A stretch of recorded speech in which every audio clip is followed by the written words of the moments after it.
Hello दोस्तों, नमस्कार। आप सभी का इस वीडियो में बहुत बहुत स्वागत है। तो दोस्तों, आज भी हम लोग पढ़ने वाले हैं मैथ, जैसा कि आपने मेरा थंबनेल में भी देखा होगा। तो दोस्तों, मैं आज कुल 12 क्वेश्चन लाया हूं, जो दोस्तों सारे के सारे क्वेश्चन प्रीवियस ईयर के क्वेश्चन है। अगर इस 12 क्वेश्चन में अगर आपसे कम अगर 8 क्वेश्चन अगर बनती है, तो आप मान लीजिए कि आपकी तैयारी ठीक ठाक है, बहुत अच्छी है। और अगर आपसे 10 क्वेश्चन अगर बनती है मेरे भाई, तो आप मान लीजिए कि आपकी तैयारी भी बहुत अच्छी है, मतलब एक्सीलेंट आप अपने आप में मान सकते हो। ठीक है, तो चलिए हम लोग बिना किसी देरी की इस एपिसोड की दोस्तों शुरुआत करते हैं। तो देखिए, आपको पहला क्वेश्चन स्क्रीन पे विजिबल हो रहा होगा।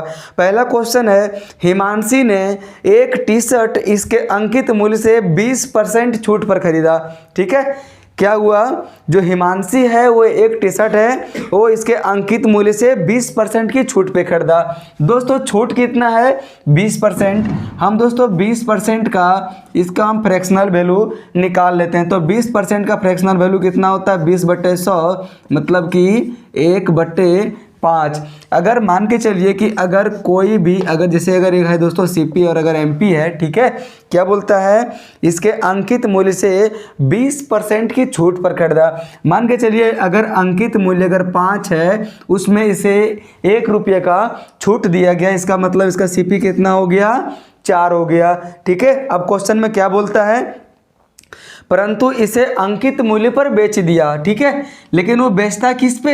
अंकित मूल्य पे बेचता है। तो बोलता है कि इस पूरे लेन देन में लाभ या हानि प्रतिशत की गणना करें। ठीक है, तो ये बेचता है दोस्तों 5 रुपये में, ठीक है, और ये खरीदा है कितना में? 4 रुपये में। तो दोस्तों फायदा कितना का हुआ? 1 रुपये का फायदा हुआ। कितना में? इस 4 रुपये में। ठीक है, इंटू 100% इक्वल टू दोस्तों कितना आ गया? 25%। तो दोस्तों 25% इस क्वेश्चन का करेक्ट आंसर हो जाएगा। चलिए अब हम लोग बढ़ते हैं नेक्स्ट क्वेश्चन की ओर। ठीक है,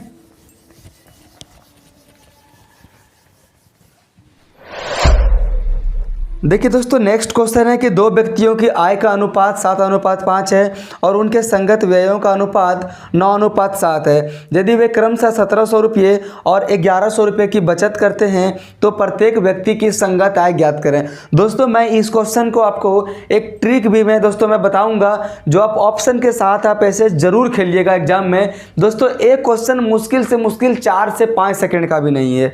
आप बोलेंगे कि भाई आप तो पहले से बनाकर आप आए हुए हैं, आप यूं ही नहीं, मैं इसका प्रूफ दूंगा अभी, लेकिन इसके पहले चलिए मैं आपको इसका कॉन्सेप्ट मैं बताता हूं। ठीक है, देखिए बोलता है कि दो व्यक्तियों के आय का अनुपात 7:5 है। ठीक है, आय है मेरे भाई कितना का? 7:5 का है। और व्यय कितना का है मेरे भाई? तो व्यय है मेरे भाई 9:7 का है। ठीक है, जो इनकी दोस्तों बचत है वो कितनी की है? 1700 रुपये और 1100 रुपये की बचत है। तो दोस्तों पूछ रहा है कि इसका जो आय कितना है। ठीक है, हम ऐसे में क्या करेंगे? ये हम सारे में क्रॉस मल्टीप्लाई कर देंगे।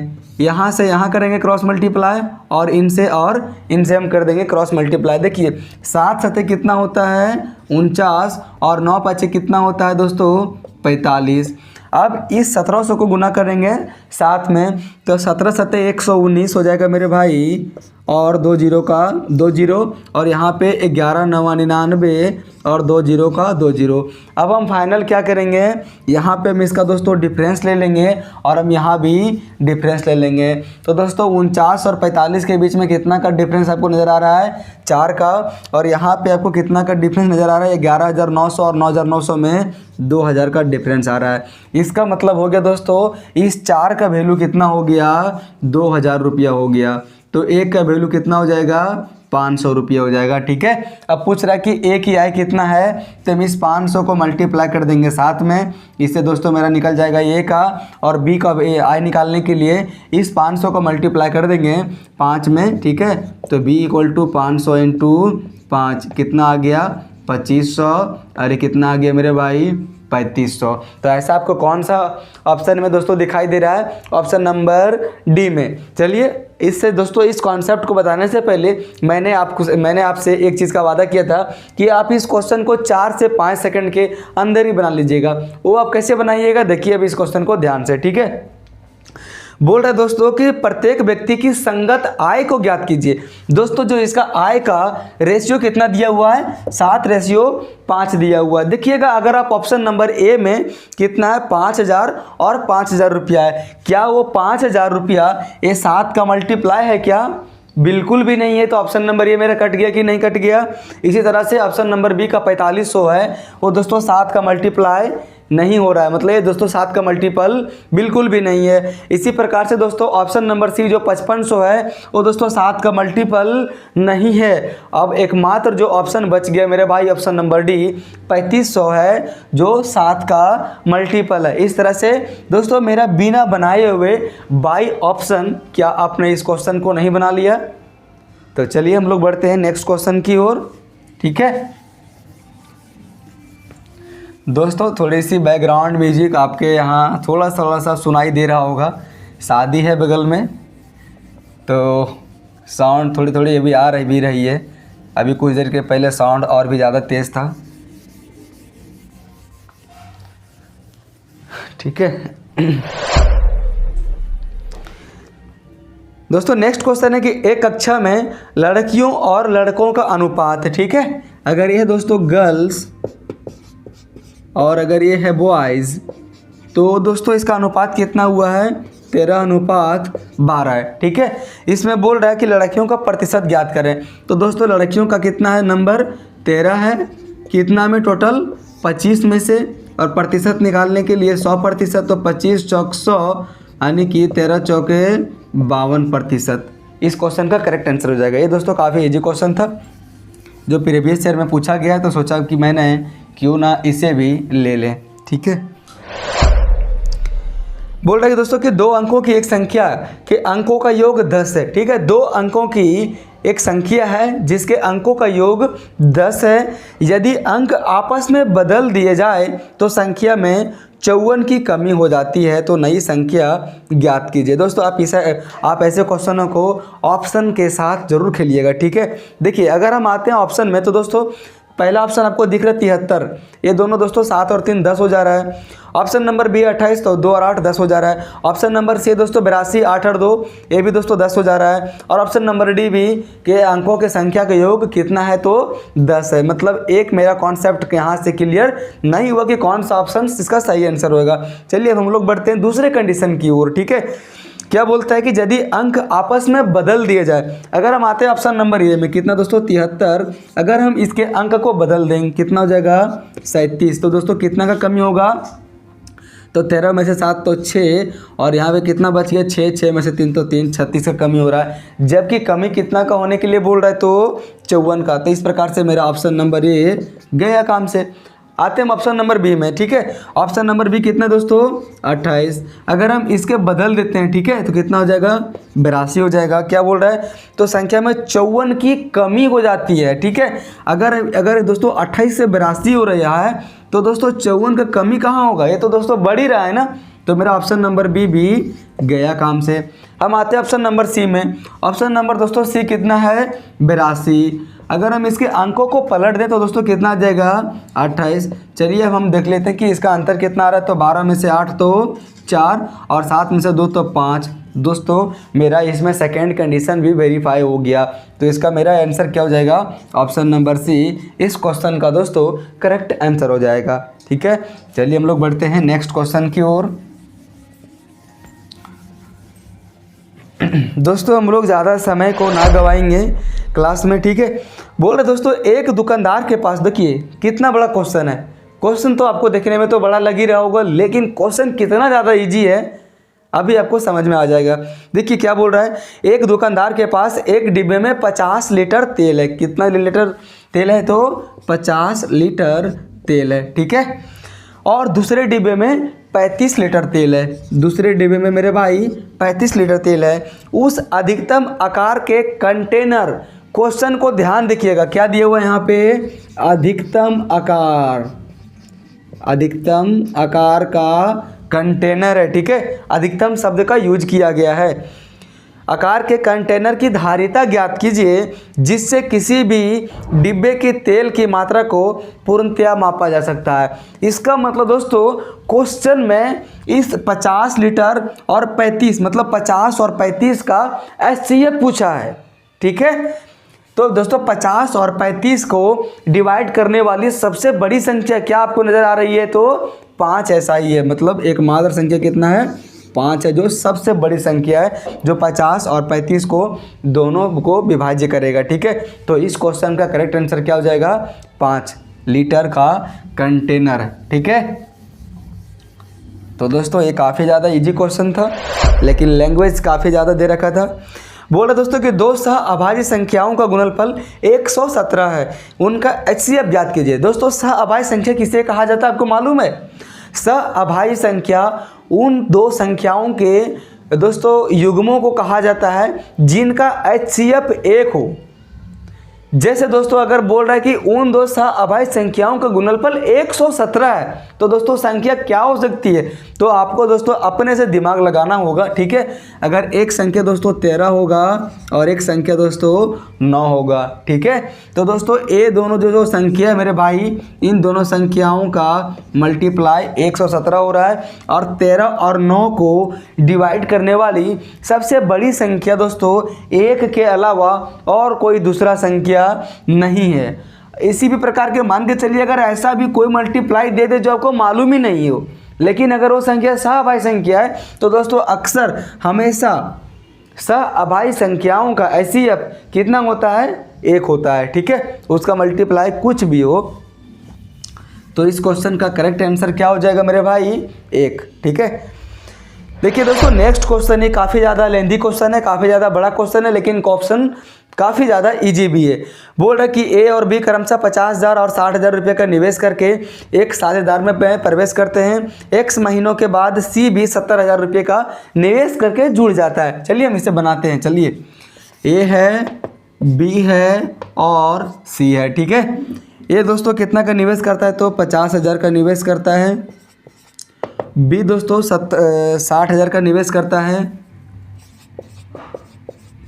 और दोस्तों C है वो 70,000 का निवेश करता है।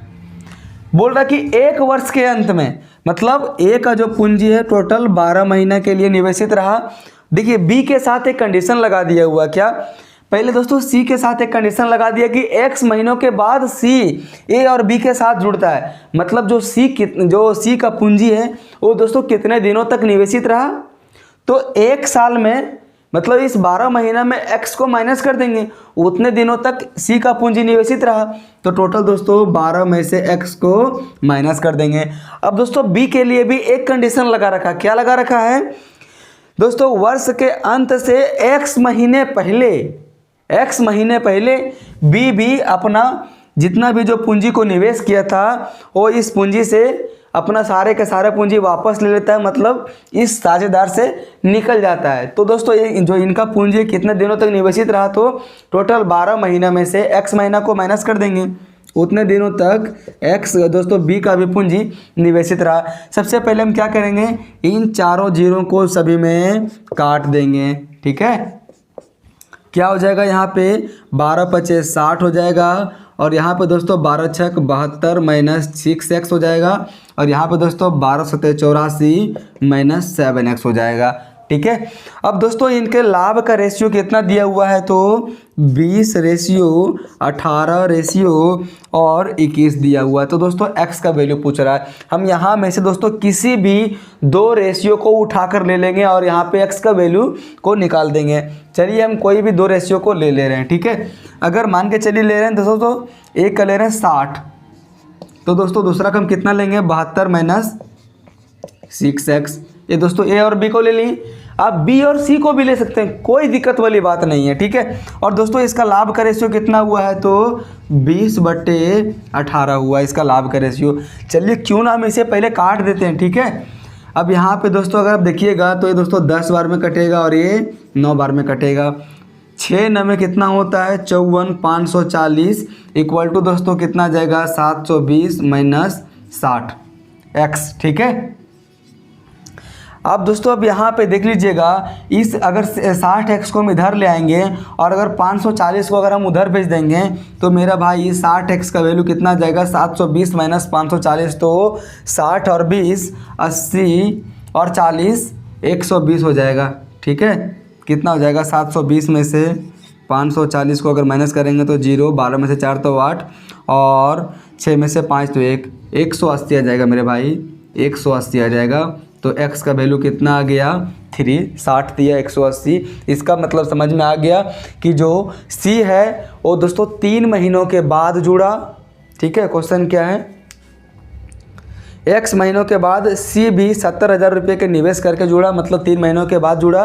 ठीक है, अगर पूछता है यहाँ पे कि जो c का पूंजी कितने दिनों तक निवेशित रहा, तो आपका आंसर यहाँ पे 3 नहीं होता, 3 महीनों के बाद जुड़ा, टोटल 12 महीने में। तो दोस्तों सी का पूंजी यहाँ पे 9 महीनों तक निवेशित रहा, ऐसा भी क्वेश्चन पूछता है। ठीक है, और जो दोस्तों बी है वो दोस्तों जो इनका भी पूंजी 9 महीने तक ही निवेशित रहा, क्योंकि 12 महीने के 3 महीने पहले ही ये दोस्तों बी इस पूरे साझेदार से निकल जाता है। ठीक है, तो दोस्तों मैं उम्मीद करता हूँ कि ये जो लेंथी क्वेश्चन है आपको समझ में आ गया होगा। ठीक है, अब हम लोग बढ़ते हैं नेक्स्ट क्वेश्चन की ओर। दोस्तों आप वीडियो को पॉज करके ज़रूर बनाइएगा और आप अपना एक कमेंट बॉक्स में ज़रूर कमेंट कीजिएगा कि आपसे कितना क्वेश्चन बना। सिर्फ इजी क्वेश्चनों को करने से आपका सिलेक्शन कतई नहीं हो सकता। आप यहाँ पे इजी क्वेश्चन कर लेंगे लेकिन एग्ज़ाम में हवा निकल जाएगी। ठीक है, देखिए क्या बोलता है कि अमृत कुशाल की अपेक्षा 2 गुनी पेंटिंग करने की क्षमता रखता है। अमृत, ठीक है, अमृत है वो दोस्तों कुशाल के अपेक्षा क्षमता इसकी 2 गुनी है। अगर इसकी क्षमता 2 है तो कुशाल की क्षमता 1 है। अगर ये दोनों मिलकर काम को 18 दिन में करते हैं तो दोस्तों पूरा कितना 6 दिन में करते हैं। ठीक है, अगर ये दोनों अमृत और अगर कि ये कुशाल मिलकर पूरे कार्य को 6 दिनों में करते हैं। ठीक है, हम सबसे पहले क्या निकालेंगे, कुल कार्य निकालेंगे। तो दोस्तों कुल कार्य निकालने के लिए क्या हम ज्ञात करते हैं कि ये दोस्तों इसकी ये क्षमता का अनुपात दिया हुआ ना, इनकी क्षमता इनटू टोटल डे। तो दोस्तों अमृत की क्षमता है 2 और कुशाल की क्षमता 1, तो दोनों की क्षमता कुल मिलाकर कितना हो गया 3। ठीक है, और कितने दिनों तक काम किया, 6 दिनों तक। तो दोस्तों टोटल काम कितना हो गया 3 × 6। अब बोल रहा दोस्तों कि उसी काम को कुशाल कितने दिनों में करेगा, तो हम इसकी क्षमता से भाग दे देंगे तो कितना आ जाएगा मेरा 18। मतलब जिस काम को अमृत और कुशाल मिलकर 6 दिन में कर रहे हैं उसी कार्य को कुशाल अकेले कितने दिनों में करेगा, तो 18 दिनों में करेगा। ठीक है, चलिए हम लोग बढ़ते हैं नेक्स्ट क्वेश्चन की ओर।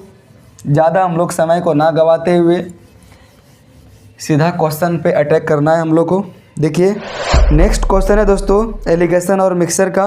बोल रहा है कि एक मिश्रण की 72 लीटर मात्रा में पानी और दूध का अनुपात 4:5 है। ठीक है, टोटल दोस्तों सॉल्यूशन कितना है, टोटल है 72 लीटर। इसमें दोस्तों पानी और दूध कितना कितना है दोस्तों, इसका अनुपात तो 4:5 है, तो कितना हो गया 9। और यहाँ पे दोस्तों टोटल कितना 72, तो हम किसे भाग दे देंगे तो 9 × 8 72 आ जाएगा, अर्थात कितना आ जाएगा 8 चौक 32 लीटर पानी है और 8 × 5 40 लीटर दूध है। अब नेक्स्ट क्वेश्चन में क्या बोल रहा है, इस मिश्रण में कितनी मात्रा में दूध मिलाया जाए। मतलब पानी को कांस्टेंट रखा गया है, मिलाया क्या गया है, तो दूध मिलाया गया है। तो पानी और दूध की अनुपात क्या दिया हुआ मेरे भाई, 3:6 दिया हुआ। क्या हम इसे और नहीं काट सकते, हम इसे 1:2 भी तो लिख सकते हैं ना। मिलाया क्या गया है, दूध, तो पानी की मात्रा तो ज्यों का त्यों रहेगा, पानी की मात्रा में तो को किसी भी प्रकार का परिवर्तन नहीं आएगा। अगर पहले पानी की मात्रा 32 लीटर था तो अभी भी मेरे भाई पानी की मात्रा कितना रहेगा, 32 लीटर ही रहेगा। तो दोस्तों ये कितना गुना है, तो 32 गुना, तो ये वाला भी कितना गुना हो जाएगा, 32 गुना। ठीक है, तो दोस्तों ये यहाँ पे कितना आ जाएगा, 32 दूनी 64 लीटर। तो बोल रहा है कि दूध कितना लीटर मिलाया गया। तो दोस्तों पहले था दूध 40 लीटर, अभी बढ़कर हो गया है दूध 64 लीटर। तो बढ़ाया कितना गया, 64 - 40 = 24 लीटर दूध को और डाला गया है इस मिश्रण में। चलिए हम लोग बढ़ते हैं और नेक्स्ट क्वेश्चन की ओर।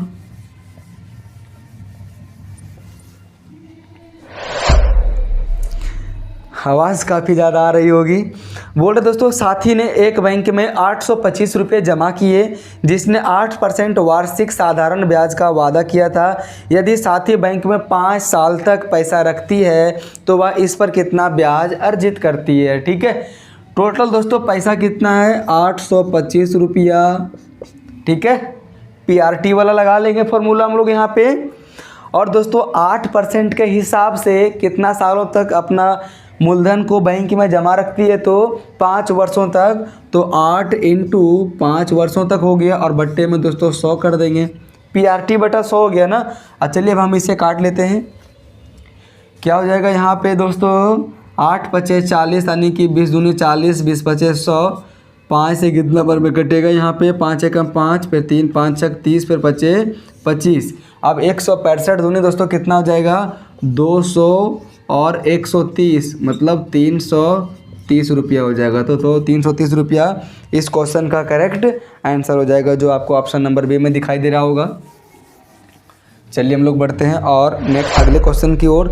दोस्तों अगले क्वेश्चन है, एक पिता और उसके पुत्र की वर्तमान आयु का योग 60 वर्ष है। ठीक है, आप इस क्वेश्चन को दोस्तों ध्यान से सुनिएगा। पिता और पुत्र की आयु का योग कितना दिया हुआ है, फादर प्लस पुत्र की आयु का योग 60 वर्ष दिया हुआ है। 6 वर्ष के पहले 6 ईयर्स पहले दोस्तों जो पिता की आयु है वो अपने पुत्र की आयु का 5 गुना है।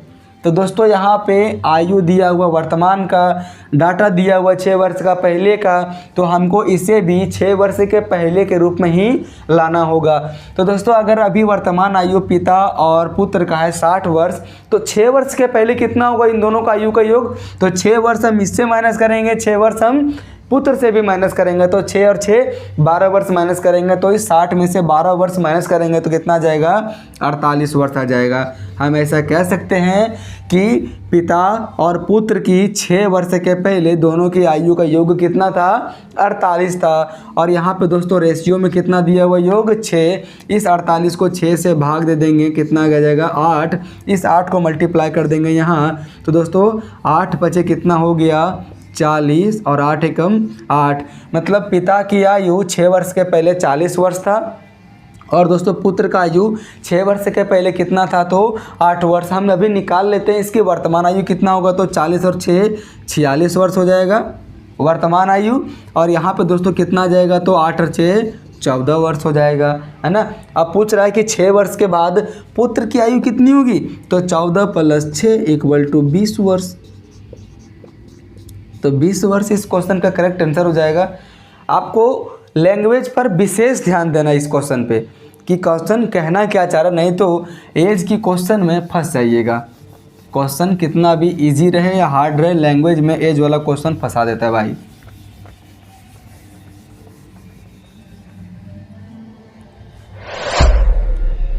आज का दोस्तों ये लास्ट क्वेश्चन है जो फॉर्मूला बेस्ड क्वेश्चन है। ठीक है, बोलता है कि अगर x + y + z = 0 है। ठीक है, अगर x + y + z = 0 है तो बोल रहा है कि x² + y² + z² बट्टे में yz बट्टे में zx और इसके बट्टे में कितना दिया हुआ है, xy दिया हुआ है। ठीक है, तो बोल रहा है दोस्तों कि इसका मान क्या होगा। चलिए सबसे पहले हम इसका एलसीएम ले लेते हैं।